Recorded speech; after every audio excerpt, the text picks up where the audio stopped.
Assalamu alaikum. Hello learners. Knowing about prepositions can boost your IELTS band score. So today we are going to learn about the preposition in. In অনেক ক্ষেত্রে use হয়ে থাকে। in এর use ইংলিশে অনেক flexible.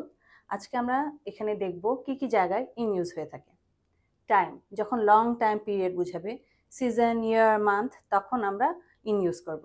Example, I go for holidays in summers. I was born in July.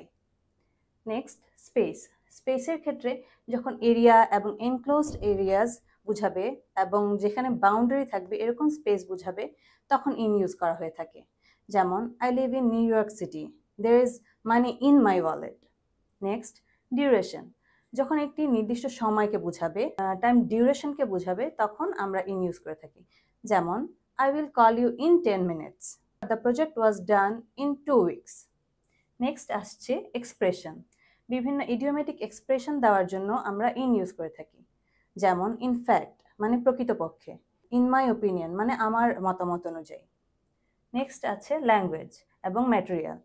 কোনো একটি ল্যাঙ্গুয়েজকে বোঝাতেও আমরা ইন ইউজ করে থাকি। যেমন, he is good in English, he is good in math. Next হচ্ছে ম্যাটেরিয়ালস। ম্যাটেরিয়ালস বলতে বিভিন্ন ধাতুকে বোঝাচ্ছে। যেমন, the ring is made in gold, এই গোল্ড বোঝাতেও আমরা ইন ইউজ করছি। So today we learned about in, এবং ইনের ভালোভাবে ব্যবহার করতে পারলে আমরা IELTS এ মোর ন্যাচারাল সাউন্ড করব। Thank you.